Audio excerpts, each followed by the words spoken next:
Olá, bem-vindo à reflexão do dia. O ministro Mandetta, ele é vamos dizer assim, se você colocar no Google e buscar, parece que é o mais comentado, falado, junto com o presidente Bolsonaro. Mas eu achei interessante, eu tenho assistido algumas entrevistas dele e achei interessante algumas coisas que ele fala e falou, e eu quero trazer isso para a nossa reflexão. Lembrando que se você ainda não é inscrito no canal, se inscreva no canal e dá um like. Então, o ministro Mandetta, ele falou sobre foco. Nas entrevistas dele, a palavra que ele usou nas últimas entrevistas foi foco, foco, foco. E nessa palavra ele disse também, porque o foco, ele disse também que o nosso inimigo número 1 nesse momento é o coronavírus.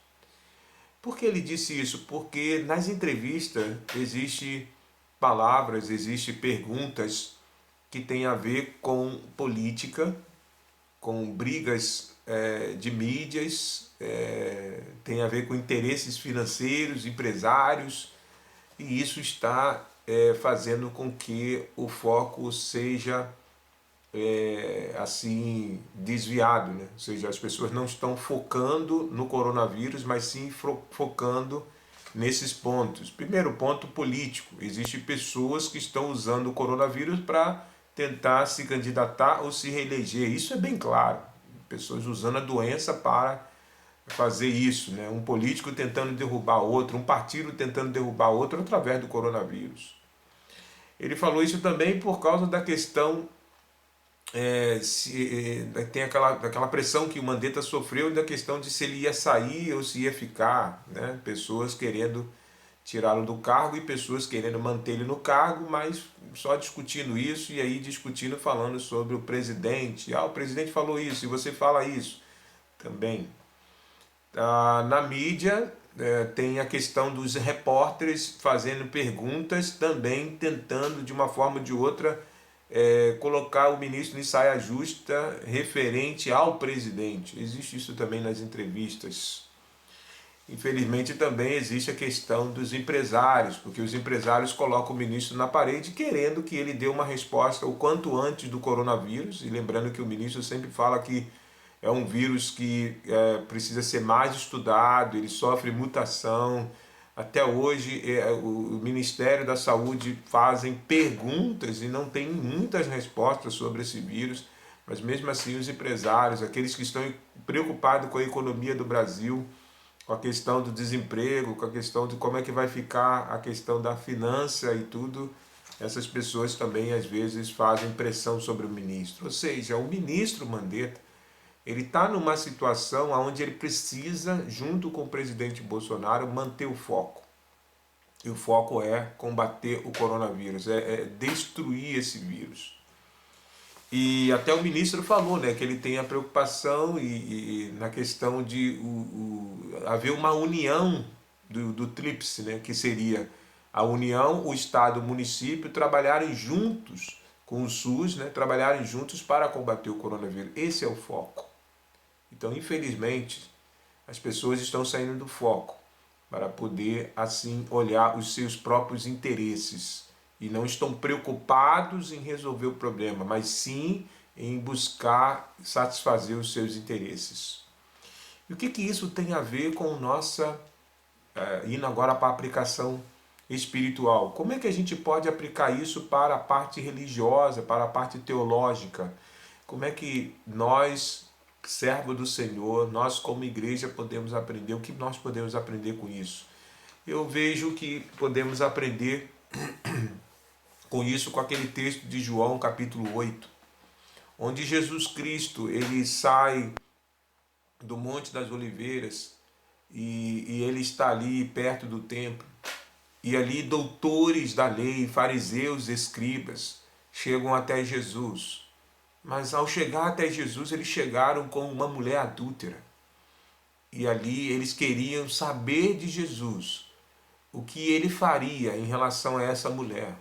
Eles colocaram a mulher ali de frente a Jesus perante Jesus e perante uma multidão, e fizeram a pergunta a Jesus: Jesus, ó, essa mulher, ela pecou, ela transgrediu a lei de Moisés, ela adulterou. Qual é a resposta que você dá em relação a essa atitude aqui? O que nós devemos fazer? E Jesus, ele abaixa a cabeça, escreve no chão. Até hoje a gente não sabe exatamente o que Jesus escreveu naquela areia. E aí, no caso, Jesus levanta depois a cabeça e diz: aquele que nunca pecou, jogue a primeira pedra. Ou seja, porque uma mulher que é pega em adultério, segundo a lei, deveria ser apedrejada até a morte. Mas a lei diz também que deveria se ter aquele que participou, o amante, aquele que estava ali junto com ela, mas só estava aquela mulher. E ali Jesus disse: aquele que nunca pecou, jogue a primeira pedra. No versículo 9 de João capítulo 8 diz assim: mas ouvindo eles essa resposta e acusado pela própria consciência, foram se retirando um por um, a começar pelos mais velhos até os últimos, ficando só Jesus e a mulher no meio onde estava. Ou seja, Jesus conseguiu fazer com que essas pessoas que estavam focadas no pecado desta mulher, Jesus fez com que essas pessoas focassem agora nos seus pecados, nas suas atitudes, e olhassem a sua consciência, a consciência deles, né? Ou seja, olhasse para dentro, o que eu já fiz, quais são as atitudes que eu já cometi e que ofendeu a Deus. Será que eu não sou igual ou pior a em relação ao pecado desta mulher? Jesus fez com que a lanterna, né, que estava focada na mulher, ela, no caso, virasse como holofote a todas aquelas pessoas. Essas pessoas agora tiveram que olhar para dentro e assim ver: peraí, como é que está a minha vida? E ao olhar os seus pecados, essas pessoas foram se retirando. E o texto diz que primeiro saiu os mais velhos, porque quanto mais idade nós temos, mais transgressão fizemos ou praticamos contra Deus. E essas pessoas saíram e ninguém apedrejou aquela mulher. E Jesus, que nunca pecou, poderia também pegar a pedra e jogar naquela mulher, porque ele disse: aquele que nunca pecou. E Jesus assim não fez, Jesus perdoou aquela mulher. Qual foi o foco? Qual é o foco? Às vezes a gente está espiritualmente também assim, diante de muitos bombardeios no momento do coronavírus. E a gente tem que pensar qual é o foco. O que nós podemos aprender com essa situação? Será que eu tenho ajudado as pessoas? Será que eu tenho tido piedade das pessoas? Será que eu tenho servido ao Senhor como deveria? Será que se eu morrer hoje, como é que vai estar a minha situação diante de Deus? Qual é o foco? O foco é como você está diante de Deus, espiritualmente falando. Como é que você vai ser daqui para frente? É olhar a nossa vida como ela está, que é isso que Jesus pede.